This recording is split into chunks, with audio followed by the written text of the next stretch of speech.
찬양대가 찬양을 할 때 일어서는 이유는 원래 성경의 기록 원리도 그렇고 신앙 원리도 그렇고 대표의 원리라고 하는 것이 있습니다. 성경도 대표의 원리에 의해서 지어졌고, 그래서 대표의 원리에 의해서 집안의 가장이 할례를 받으면 그 전체가 다 할례가 되는 거예요. 성경은 그 대표의 원리라고 하는 것이 굉장히 중요한 원리를 가지고 있는 것입니다. 우리 예배 환경에, 우리 예배장에 있어서도 우리가 그냥 회중 찬송이 있지만 회중 찬송은 그냥 우리가 연습하지 않고 부르는 찬양입니다. 그런데 예배 찬양에 있어서 연습을 한 성경의 표현을 하면 더 공교로이 찬양하라, 공교로이 하나님을 섬기라라는 그런 표현들이 있어요. 이 공교로이라고 하는 것은 영어로 스킬풀을 얘기합니다. 스킬풀. 그래서 우리 찬양대는 연습한 찬양으로 하나님께 영광을 돌리는 순서가 찬양대 찬양입니다. 이 찬양은 우리가 관중으로 있는 시간이 아니고 우리 모두가 함께 하나님께 올려드려야 하는 찬양의 시간인데 함께 연습하지 못했죠. 그렇기 때문에 우리가 이 시간에 같이 일어서서 찬양대와 목소리를 같이 하지 않아도 마음은 같이 하여서 하나님께 영광 돌리는 그런 뜻으로 찬양대가 일어설 때, 일어서 찬양할 때 우리가 함께 일어서자고 말씀드리는 것입니다. 오해가 없으시기를 바랍니다. 오늘 찬양대 찬양 너무 좋았죠? 네, 그래서 이제 지난 찬양대 하신 예배도 참 아주 은혜로운 결과가 있었습니다. 한번 기도하시겠습니다. 좋으신 아버지 하나님 감사합니다. 오늘 주의 이 귀한 성일에 오늘도 하나님 저희들의 생명을 하루 더 연장시켜 주셨습니다. 그래서 주님 주신 생명, 주님 주신 건강, 아버지 하나님 이 은혜를 누리며 오늘도 주의 전에 이렇게 나아왔사오니 아버지 하나님 오늘 이 아침에도 저희들의 발걸음이 헛되지 않도록 하여 주시옵소서. 저희들이 드리는 예배를 주님께서 온전하고 거룩하게 받아주시옵소서. 또한 이 시간은 하나님 말씀하여 주시옵소서.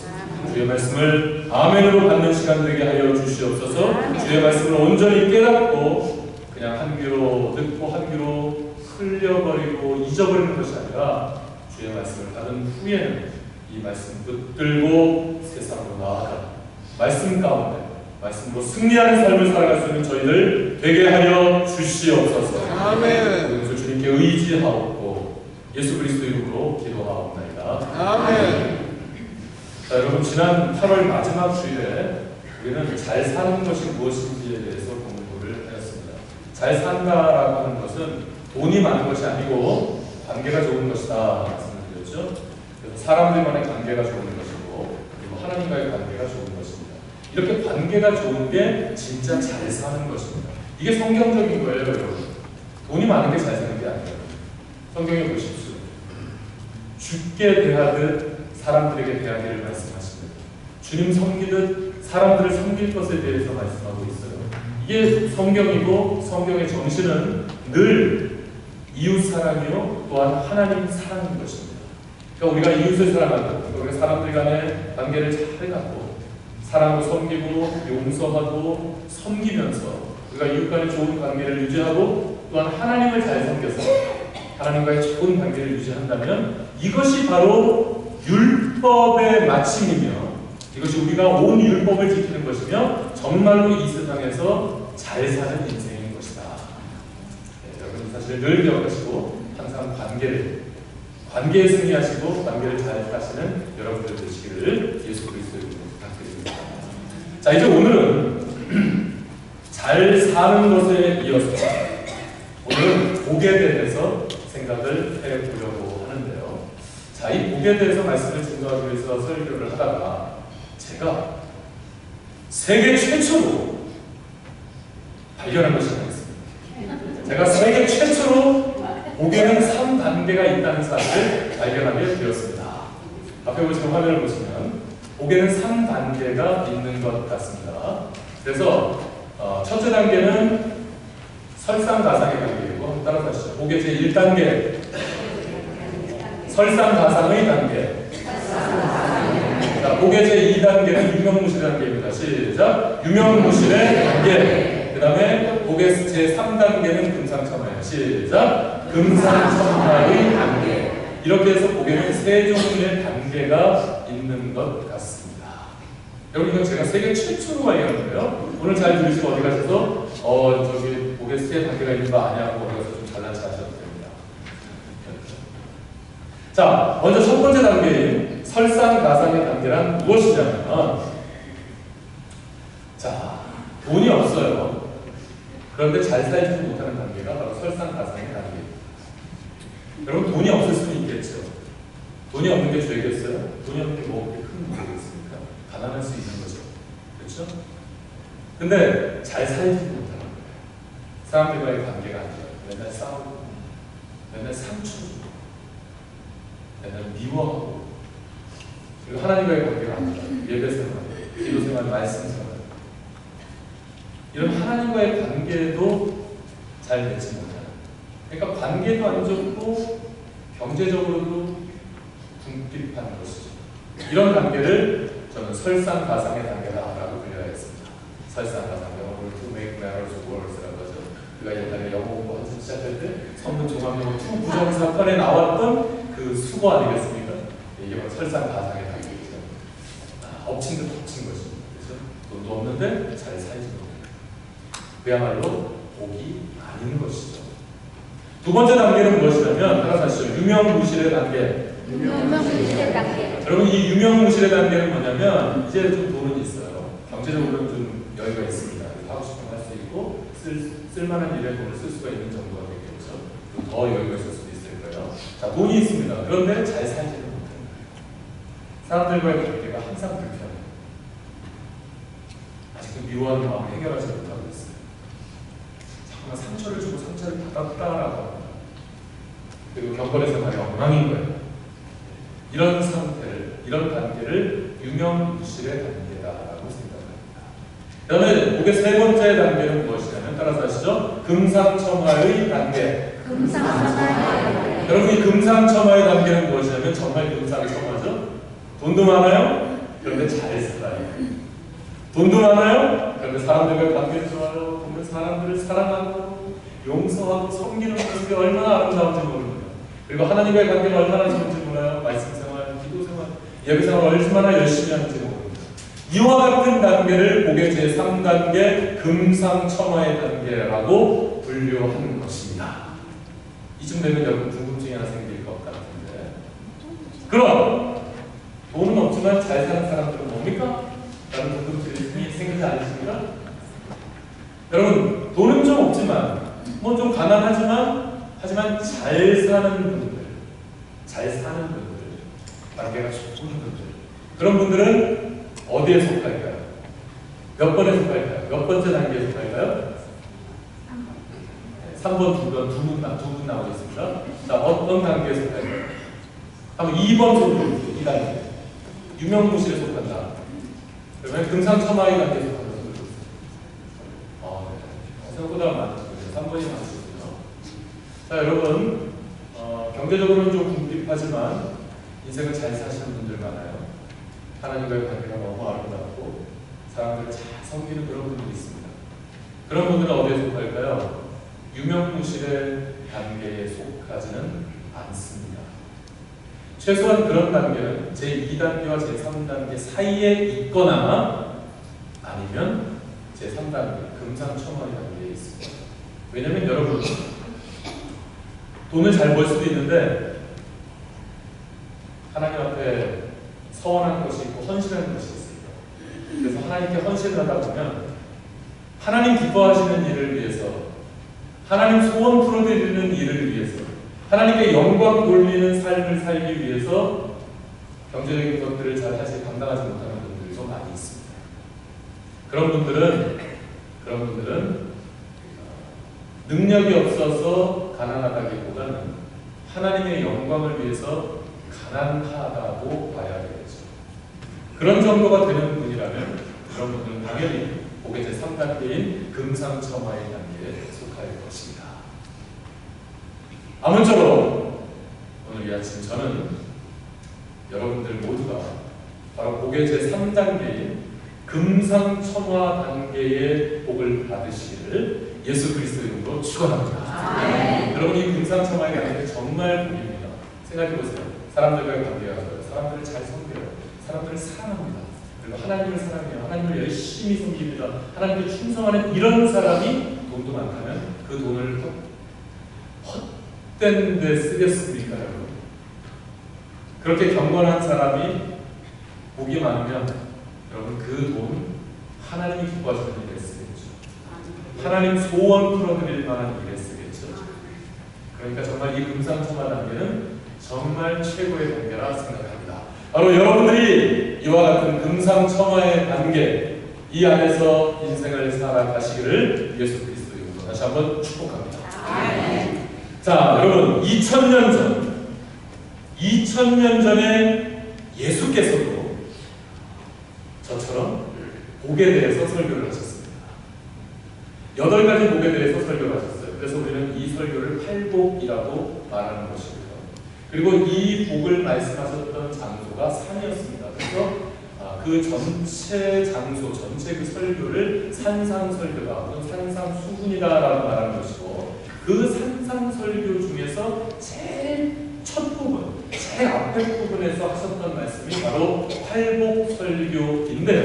그 팔복 중에서도 오늘 저는 제 첫 번째 복에 대해서 설교를 하려 합니다. 자, 먼저 이 복은 모든 사람들에게 주어지는 것이 아니고 제한적인 것입니다. 모든 사람들에게 보편적으로 전파되는 것이 아닙니다. 이 복은 특정한 사람들에게 제한적으로 수여되는 것입니다. 자, 오늘 본문 1절 말씀에 보니까 예수께서는 산에 오셨습니다. 자, 산에 오셨어요. 자, 지금 보시는 이 산이 바로 이스라엘에 있는 팔복산입니다. 자, 예수님께서 산상설교를 하신 산이 바로 이 산이에요. 그래서 예수님께서 부지런히 이 산으로 올라가셔서 높은 곳에서 쓰셔서 예수님께서 말씀을 전하셨고, 여기 수없이 많은, 무수히 많은 사람들이 예수님의 설교를 듣게 되었습니다. 자, 여러분 이 팔복산은 평지로부터 약 3km 정도 거리에 있었다라고 합니다. 그러니까 이 산은 뭐 큰 산은 물론 아니지만 그렇게 작은 언덕이라고 말할 수는 없는 것이 바로 이 팔복산입니다. 이 팔복산에서 예수님께서 설교를 하셨다라는 것은 분명 예수께서 가르치시기에 적당한 장소로 이 산을 선택하셨을 것입니다. 지금 우리의 모습과 같은 거예요. 지금 우리의 모습을 보시면 제가 여러분들보다 조금 높은 곳에 올라와서 말씀을 전하고 있어요. 그렇게 되니까 여러분들은 제 말소리를 더 잘 들으시고, 마이크 때문에 물론 잘 들으시지만 마이크가 없어도 이 높은 곳에서 말하게 되면 아무래도 소리가 마찰면이 벌어지니까요. 그래서 제 목소리를 여러분들은 훨씬 더 잘 들을 수가 있고, 또한 여러분들은 제가 조금 더 높은 곳에 있으니까 제 모습을 잘 볼 수가 있죠. 그래서 제 표정, 전화를 생각해 보세요. 우리가 전화 걸 때는 상대편의 모습을 볼 수가 없어요. 제스처도 볼 수 없습니다. 표정도 볼 수가 없어요. 그래서 때론 전화할 때 이 사람이 농담하는 건지 진담을 하는 건지 헷갈릴 수가 있죠. 표정을 못 봐서 그런 거죠. 그런데 제가 이렇게 높은 곳에 올라와서 여러분들이 제 표정을 정확하게 볼 수가 있습니다. 그래서 저의 설교를 더 여러분이 정확하게 듣고 또한 느낄 수가 있다는 것입니다. 이게 교육적인 환경입니다. 반대로 제가 여러분들보다 더 높은 곳에 이렇게 있기 때문에 저는 여러분들을 훤히 내려다볼 수 있어요. 여러분이 계시지만 저는 지금 어떤 분이 딴 생각하고 계신지, 어떤 분이 지금 휴대폰을 만지작거리고 계신지 지금 제가 다 알고 있습니다. 제가 알고 있다고요. 제가 높은 곳에 있기 때문에 회중의 상태를 제가 파악을 하고 있죠. 그래서 여러분들의 상태를 더 내가 염두에 두고 말씀을 전하게 되죠. 그러니까 이런 환경이 교육적인 환경이라는 것입니다. 그래서 피교육자와 교육자 사이의 간격도 있지만 피교육자의 상황을 교육자가 알아요. 그 다음에 교육자의 가르침을 피교육자들이 더 정확하게 받을 수 있는 아주 좋은 교육 환경이 지금 되어 있는 것이죠. 이와 마찬가지입니다. 예수께서도 이와 같이 교육하기에 적당한 장소로서 이와 같은 높은 산에 오르시는 것이죠. 이것은 분명합니다. 그런데 또 한 가지 예수님의 의도가 있었다라고 생각을 합니다. 그 근거가 되는 것이 마태복음 4장 25절 말씀입니다. 마태복음 4장 25절 말씀을 보면 우리 다 같이 한번 읽어볼까요? 시작. 갈릴리와 데가볼리와 요단강 건너편에서 커다란 우리가 쫓으라 라고 지금 예수님께서 팔복 설교를 하시기 직전에 지금 이 팔복 설교를 하는 산상 설교를 하고 있는 이 장소의 분위기, 이 장소의 배경에 대해서 지금 이 말씀을 우리에게 설명을 해주고 있는 것입니다. 그 분위기를 보면 이런 것입니다. 수많은 사람들이 예수님을 쫓았습니다. 그런데 저마다 목적들이 달랐어요. 어떤 사람들은 그저 유명한 사람 같다니까, 와 대단한 분이 오셨대, 아주 슈퍼스타가 오셨대, 유명한 사람 같다고 하니까 그냥 호기심에 예수님을 쫓아 나온 사람들도 있었습니다. 그리고 어떤 사람들은 소문에 들었겠죠. 예수라는 사람이 있는데 예수가 와서 손만 딱 대면 모든 병이 나았는데 죽은 사람들이 일어났대. 예수님이 기도를 한번 딱 하면 그냥 모든 질병들이 다 그냥 나음을 입는데, 이런 소문을 들은 사람들이 많이 있었겠죠. 그래서 많은 병자들, 병에 걸린 많은 사람들이 이 병을 치료해 보기 위해서 예수님께 나온 사람들도 많이 있었을 것입니다. 또 어떤 사람들은 그냥 교훈이 아주 대단하대. 이제까지 우리가 들었던 그런 제사장들이나 그런 뭐 율법사들, 서기관들, 바리새인들이 했던 그런 가르침하고는 질이 다르대. 와, 그 예수라는 분의 가르침은 정말 대단하대. 이런 소문을 듣고 좋은 강의를 듣기 위해서 예수님께 찾아 나온 사람들도 있었을 것입니다. 그리고 또 어떤 사람들은 저 사람들 그냥 졸졸 잘 따라다니다 보면 높은 자리 하나쯤은 얻을 수 있을 것 같아서, 그러니까 정치적인 야심을 가지고 예수님을 쫓아다녔던 사람들도 있었습니다. 여러분, 그야말로 지금 이 당시 상황은 어중이 떠중이 사람들로 북새통을 이루고 있었던 것입니다. 바로 그때 예수님은 이 너무 많은 사람들, 그리고 목적도 불순한 사람들이 많은 거예요. 이 너무 많은 사람들을 다 가르칠 수가 없었던 것으로 보입니다. 그래서 이 많은 사람들 가운데 상당한 숫자를 좀 따돌리고 싶으셨던 것 같습니다. 그래서 3km나 등산해서 올라가십니다. 여러분, 3km는 우리가 미국에 사니까 우리 나이로 환산하면 약 2마일 정도 됩니다. 2마일 조금 못 돼요. 1.86마일 됩니다. 여러분, 2마일 정도 되는 거리를 지금 예수님이 그냥 걸어가는 겁니다. 여러분, 2마일 그냥 아무나 없이 쫓아갈 수 있겠어요? 그 정도 쫓아가겠죠, 그죠? 뭐 2마일 정도야 뭐 그냥 쫓아가겠죠. 그런데 문제는 이곳은 산입니다. 등산을 해서 2마일 정도를 쫓아간다.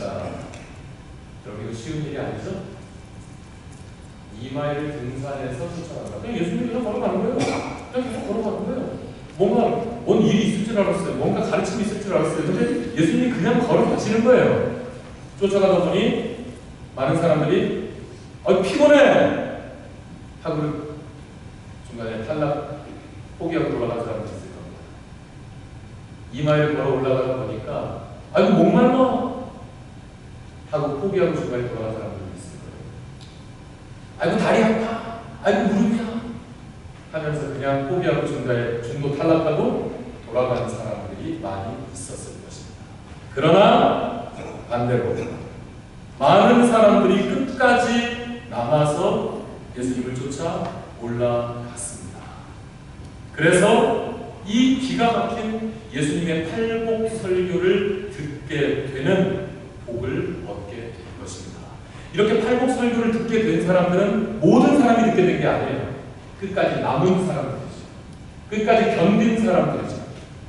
이런 특별한 사람들에게, 이런 제한된 사람들에게 오늘 설교 말씀이 선포되었던 것입니다. 바로 여러분처럼 말이죠. 여러분, 하나님을 못 믿겠다고, 혹은 피곤하다고, 혹은 바쁘고 분주하다고, 혹은 약속이 있다고, 혹은 좀 아프다고, 좀 기분 나쁘다고 이런저런 이유로 주일 성수를 하지 않고 예배를 드리지 않는 사람들이 얼마나 많습니까? 그러나 여러분은 오늘 이 아침 그런 핑계 대지 않고 하나님께 나오신 것이죠. 바로 여러분처럼 이렇게 제한된 사람들에게 하나님은 축복의 메시지를 주시는 것입니다. 여러분처럼 이렇게 제한된 사람들에게 하나님은 하나님의 축복을 허락해 주시는 것입니다. 여러분 오늘 이 아침 여러분 승리하셨습니다. 우리 옆에 분들과 인사 나누시죠. 승리하셨습니다. 승리하고 말고요. 계속 인사하시죠. 오늘 복 받으셨습니다. 복 받고 말고요. 네, 여러분 축하드립니다. 오늘 이 아침 여러분 승리하셨습니다. 자, 이제 예수께서는 팔복 중에 첫 번째 복에 대해서 말씀을 하십니다. 3절입니다. 자, 3절 말씀을 보면 우리 다 같이 다시 한번 3절 말씀을 읽어보겠습니다. 시작. 심령이 가난한 자는 복이 있나니 천국이 저희 것이며. 자, 여러분 심령이 가난한 자가 복이 있다. 예수님께서 말씀하십니다. 심령이 가난한 자. 심령이 가난한 자에서 이 심령이라고 하는 단어로 쓰인 헬라어 원문 단어는 프뉴마라고 합니다. 여러분 이 프뉴마라고 하는 헬라어 단어는 보통 성령이라고 번역되기도 합니다. 성령으로 번역되기도 하고요. 그리고 영혼으로 번역되기도 하고 어떤 부분에서는 영으로 번역하기도 합니다. 그리고 어떤 부분에서는 혼이라고 하는 단어로 번역되기도 합니다. 그리고 어떤 때는 정신으로 번역되기도 하는 것이 바로 이 프뉴마라고 하는 단어입니다. 이 프뉴마가 가난하다는 것입니다. 프뉴마가 가난하다. 그럼 이것을 우리가 좀 더 쉽게 어떻게 표현하는 게 조금 더 피부에 와닿도록 느낄 수 있을까요? 심령이 가난하다. 그러니까 본문의 정신에 맞게 오늘 본문을 조금 더 쉽게 피부에 와닿게 심령이 가난한 자를 말씀드리자면 그것은 바로 마음이 가난한 자. 여러분 마음이 가난한 사람, 마음이 가난한 자가 복이 있다라고 하는 것이죠. 그럼 뭐가 가난이죠? 가난이란 무엇입니까? 꼭 있어야 할 것이 없는 상태가 가난이 되죠. 가난은 그것이 물질적이든지 정신적이든지 싫은 것입니다. 피하고 싶은 것이 가난입니다. 괴롭고 두려운 것입니다. 가난은 고통을 의미합니다. 사람들은 가난을 피하려고 갖은 애를 씁니다. 그것은 모든 불행의 원인이 가난이라고 생각하고 있기 때문입니다. 그런데 예수께서는 가난이 복이라고 선포하고 계시는 것입니다. 여러분 이걸 이해하실 수 있겠습니까? 가난이 복일 수 있어요? 가난이 복입니까? 오늘 본문은 마음의 가난을 말씀하고 있습니다. 가난은 가난인데 마음의 가난을 말씀하고 있습니다. 마음의 가난은 정신적인 가난일 수 있습니다. 정신적인 가난은 물질적인 가난보다도 더 심각하고 더 치명적이며 더 비참한 것일 수 있습니다. 여러분 육체적인 가난은 간단하게 해결될 수도 있습니다. 육체적인 가난은 여러분 먹을 것을 해결한다면 그 가난의 문제가 해결될 수 있겠죠. 자, 말씀에 집중하시기 바랍니다. 말씀에 집중하세요. 여러분 배고파서 가난한 사람에게 그 먹을 것이 차려지고 그래서 그 먹을 것을 먹게 된다면 여러분 그 가난의 문제 해결되겠죠. 헐벗고 추운 사람에게 옷가지가 전달된다면 그 추운 가난의 문제는 해결이 되겠죠. 여러분 육체적인 가난이라고 하는 것은 생각보다 쉽게 해결될 수도 있는 것입니다. 물론 만만치 않죠. 그런데 정신적인 가난은 어떻겠습니까? 정신적인 가난은 잘 해결되지 않습니다. 정신적인 가난은 답이 없는 경우가 많습니다. 정신적인 가난은 정말 해결 방법이 없습니다. 그런데도 여러분 정신적인 가난이 복이 될 수 있겠습니다. 여러분 이것을 이해하실 수 있으시겠어요? 여러분 마음의 가난이란 자존심이 구겨진 상태를 말합니다. 여러 가지 실패로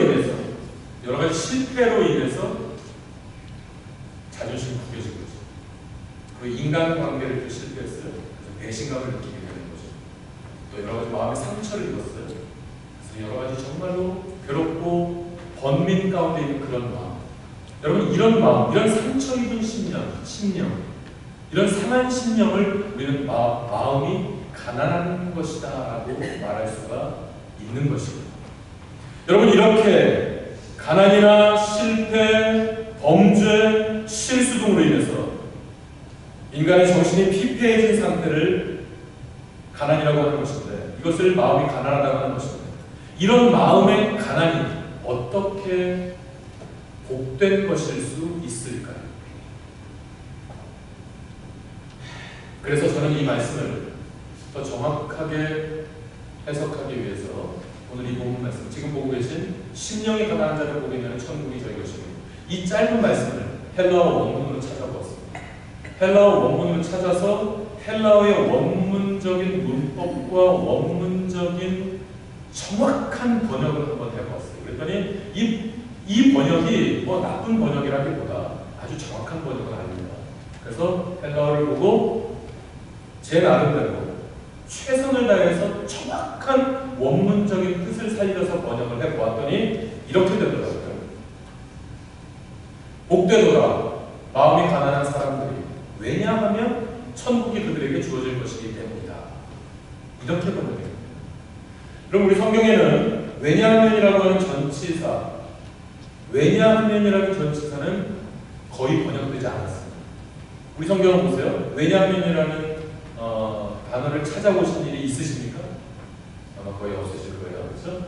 그래서 우리 성경에는 원문에 나오는 헬라어에는 가르나, 후티 같은 왜냐하면이라는 뜻을 가진 이런 단어들이 있거든요. 그런데 그런 단어들이 참 많이 쓰여 있어요. 그런데 우리 성경에는 이 왜냐하면, 이유를 나타내는 이 단어를 번역해 놓고 있지 않습니다. 그런데 오늘 본문을 보니까 왜냐하면이라고 하는 것이 정확하게 들어가 있고요. 그래서 이 왜냐하면을 넣고 우리가 말씀을 보면 이렇습니다. 복되도다 마음이 가난한 사람들이. 그러니까 마음이 가난한 사람들이 복되다라고 하는 것이에요. 왜냐하면 마음이 가난한 사람들이 복되는데 그 이유가 있다는 것입니다. 그냥 마음이 가난한 사람들이 복된 것이 아니고 마음이 가난한 사람들이 복된데 그 이유가 있다는 것이에요. 오늘 본문 말씀은 복의 조건이 쓰여진 구절이 아닙니다. 복을 나열하고 있는 본문이 아닙니다. 복의 이유를 정확하게 명시해주고 있는 말씀이 오늘 본문 말씀입니다. 그래서 오늘 본문 말씀을 정확히 들여다보니까 이렇게 되는 겁니다. 마음이 가난한 사람들, 그들은 복되다. 왜냐하면 천국이 그들에게 주어질 것이기 때문이다. 이런 말씀인 것입니다. 결국 마음이 가난해진 것 때문에 결국 하나님을 만날 것이고, 그를 통해서 천국이 그들에게 수여될 것이기 때문에 마음이 가난한 당신들은 복된 것이다 라고 말씀하고 있는 것입니다.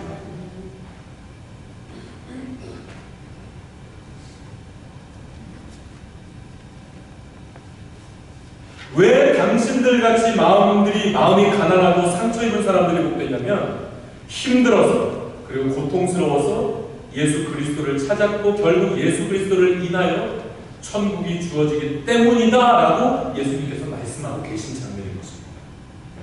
여러분, 예수님은 가난이나 마음의 가난 자체를 행복한 것이라고 말씀하고 계신 것이 아닙니다. 그렇다면 그건 어거지겠죠. 그것이 원인이 되어서 예수님을 따라 나선 사람들이 복되다라고 말씀하고 계신 것입니다. 예수님께서는 절망 그 자체가 복되다는 것이 아닙니다. 공허감 자체, 좌절감 등 그 자체가 복되다라고 말씀하고 있는 것이 아닙니다. 그것이 원인이 되어서 그들에게 결국 천국이 주어질 때 그 천국 때문에 복이 있다라고 말씀하고 계신 것입니다. 아멘. 여러분, 어떤 사람들은 병에 걸려서 하나님을 만나는 분들도 있습니다. 그럼 그런 간증들 보신 적 있죠? 병에 걸렸어요. 아주 중한 병에 걸렸습니다. 건강한 때는 교회 나오지도 않았고, 건강한 때는 하나님을 찾지도 않았어요. 예수님 믿지도 않았습니다. 그리고 중한 병에 걸렸어요. 이제 의지할 곳이 없으니까 어떻게 하다 보니까 하나님을 찾았고, 하나님을 만나서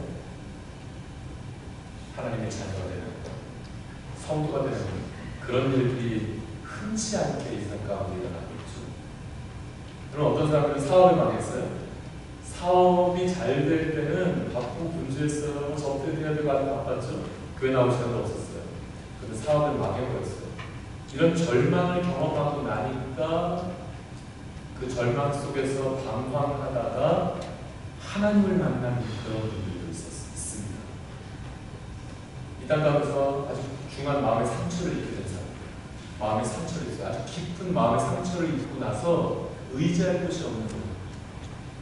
그러고 이렇게 다니다가 하나님을 만나서 하나님의 자녀가 되어주고, 그래서 새로운 인생, 저 천국 백성으로서 새로운 인생을 살게 된 그런 간증들이 여러분 많이 있죠. 여러분 그런 분들이 많이 있습니다. 병에 걸린 것이 복은 아닙니다.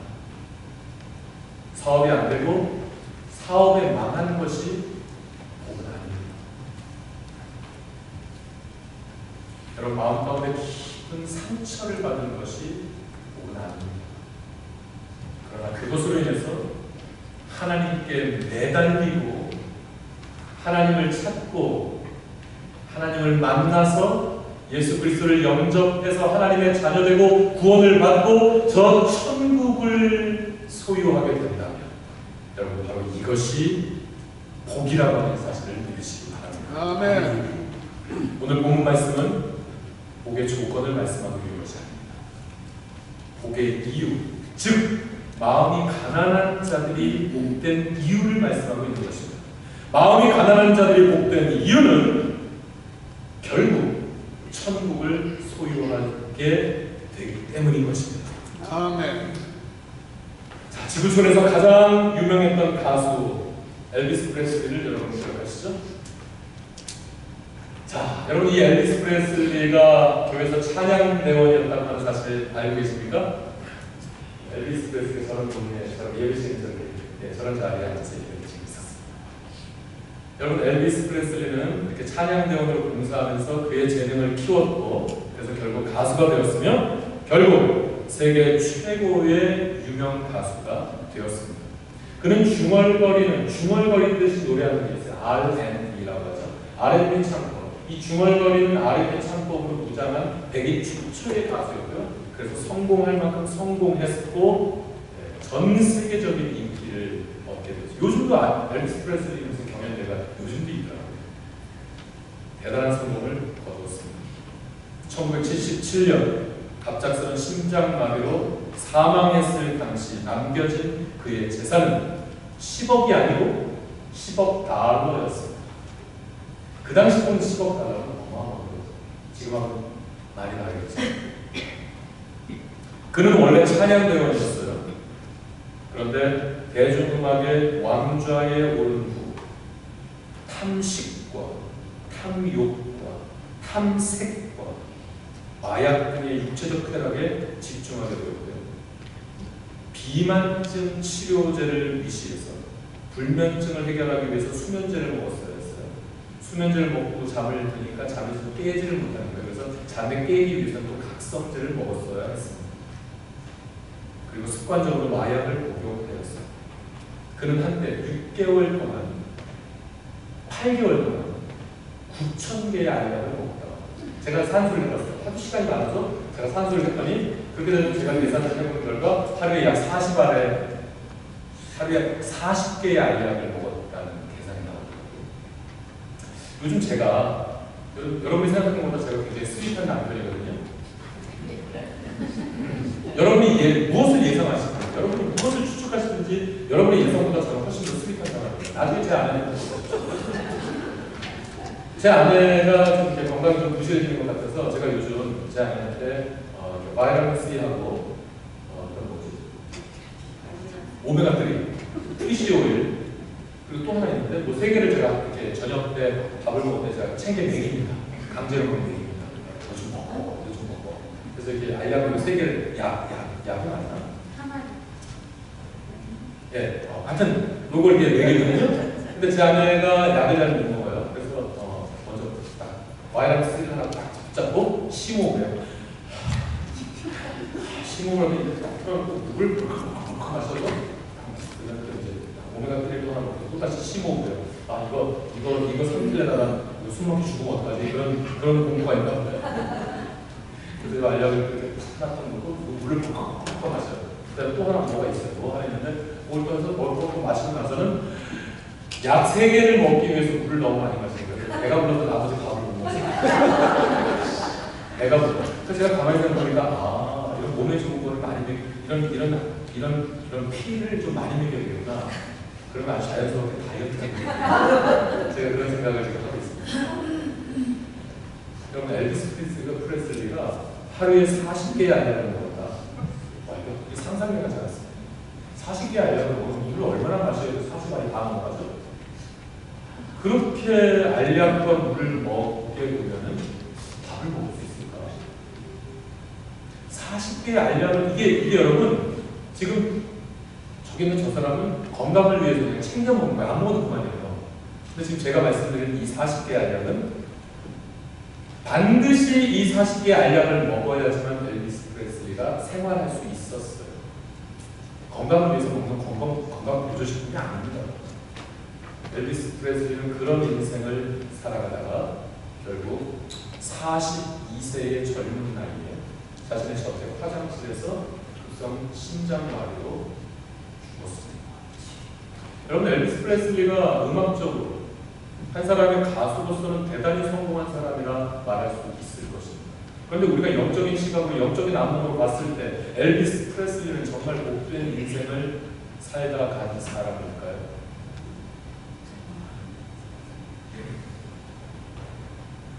제가 한 사람을 더 소개해 드릴게요. 한 사람을 더 소개해 드리겠습니다.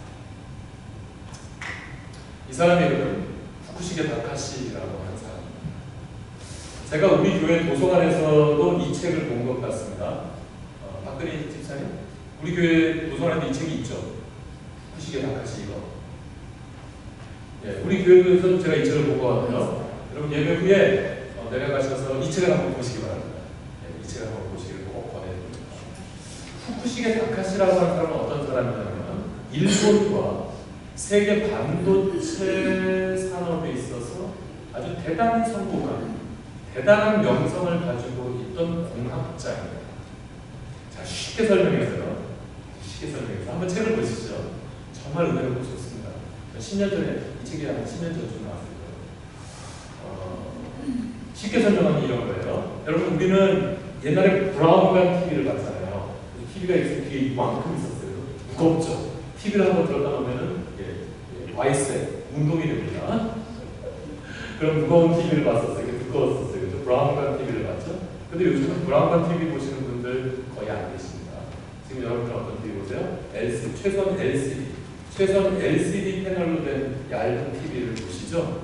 바로 그 LCD. 모든 사람들이 브라운관 TV를 보고 있었을 당시에 그 LCD 패널 그리고 그 HD라고 하는 개념을 HD 그리고 LCD 패널을 미국과 함께 합작으로 연구했던 사람이 바로 저 사람입니다. 이렇게 하면 대충 이중하면 어떤 사람인지 대충 아시겠죠? 이 사람은 여러분 공학도로서 기술적으로나 돈으로나 명예로나 세계적으로 성공한 사람이었습니다. 아주 대단한 사람이었습니다. 그런데 그가 2004년 4월에 스키장에 가게 됩니다. 스키장에 갔다가 뇌경색으로 쓰러져 버리게 됩니다. 뇌경색으로 쓰러져서 죽음의 위기를 맞이하게 되는데 참 재미있는 게 있어요. 제가 어제 저 책을 한번 쫙 훑어봤어요. 이 사람 얘기를 하려고 다시 한번 그러니 참 재미있는 게 있어요. 이 사람이 쓰러졌던 게 2004년 4월인데요. 바로 그 쓰러졌던 그날 바로 일주일 전에 어떤 일이 있었나요? 이 사람이 건강 진단을 받았어요. 아주 정밀 건강 진단을 받았습니다. 이제 그 진단 결과 표가 왔어요. 결과를 딱 봤더니 이거 뭐죠? 비만증 증세가 조금 있으니까 운동을 좀 하기를 권합니다라고 하는 말 외에는 모든 것들이 다 정상이었어요. 당뇨도 정상이었고 콜레스테롤도 정상이었고 혈압도 정상이었고 모든 것이 다 정상이었습니다. 그래서 이 후쿠시게 다카시가 이걸 성적표 같이 이걸 가지고 다니면서 보여줘서 자랑했대요. 내가 이렇게 건강하고 내가 50년이 넘게 살았는데 내가 이렇게 건강한 사람이야. 야 이거 내가 산장처럼 액자에다 딱 넣어가지고 앞으로 보관할 거라고 막 이러면서 이 이 표를 보여줘서 건강한 걸 막 자랑합니다. 자기 딸한테라서도 야 미키야 아빠가 이렇게 건강해 하면서 막 자랑을 해요. 이렇게 자랑을 하고 있을 때 TV에서 한 방송이 나오고 있었는데 어떤 방송이었냐면 한 사람이 교통사고를 당해서 척추를 다치게 된 겁니다. 그래서 안심불수가 됐어요. 휠체어를 타고 다니는데 거동이 아주 불편한 사람이 되었죠. 그래서 그 다큐멘터리를 이 사람이 보게 되었어요. 그래서 그거를 딱 보더니 그때 후쿠시게 다카시가 자신의 아내에게 그렇게 얘기했던 거예요. 여보, 내가 만약에 저런 몸이 되면 차라리 날 죽게 될 거야. 알았어? 저런 몸으로 살아가느니 난 그냥 죽는 게 알았어. 차라리 죽게 될 거야. 이런 얘기를 해요. 이 얘기를 하고 일주일 후에 후쿠시게 다카시가 스키장에 갔다가 뇌경색으로 쓰러졌습니다. 그래서 혼수 상태, 완전히 뇌사가 됐어요. 뇌사. 그러니까 육체가 죽은 거죠. 이 육체가 그냥 완전히 죽은 거예요. 뇌사 상태에서 21일을 지내게 됩니다. 의사는 이 사람은 죽을 것이다 라고 얘기했어요. 그런데 육신이 완전히 죽어버린 이 뇌사 상태에 빠져있던 이 21일 동안 후쿠시게 다카시가 예수님을 만납니다. 이 사람은 육체가 죽은 거예요. 여러분 이 사람은 크리스천이 아닙니다. 하나님을 부인했어요. 예수 그리스도를 전혀 믿지 않던 사람입니다. 전혀 크리스천이 아니었어요. 그런데 이 사람의 육체가 죽어있던 이 21일 동안 이 사람이 예수 그리스도를 만나게 되었어요. 정말 신비스러운 스토리들이 많습니다. 20일 동안 뇌사 상태이기 때문에 그 21일 동안 일어난 일에 대해서 이 사람 전혀 모르죠.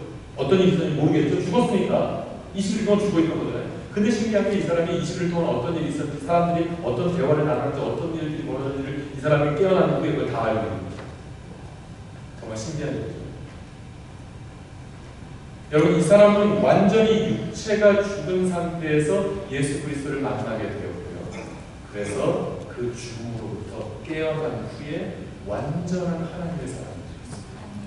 그래서 그 사람은 자기 자신을 이렇게 소개합니다. 자기 자신을 이렇게 소개합니다. 이 책의 제목이 육이 죽어 영이 산 사람인데 책의 제목처럼 나는 육체가 죽어서 하나님을 만났고 그래서 영이 살아서 천국을 소유한 그런 사람이 됐다는 것이죠. 여러분 이 사람은 육체가 죽어버린 거예요. 그래서 의사들은 이 사람이 살 수 없다라고 판정을 했으나 그는 살아났습니다. 그리고 살아난 이후에 의사들은 이 사람은 뇌가 너무 많이 손상이 되었기 때문에 말을 할 수 없을 것이다. 말을 할 수 없다. 이렇게 뇌가 손상되거든요.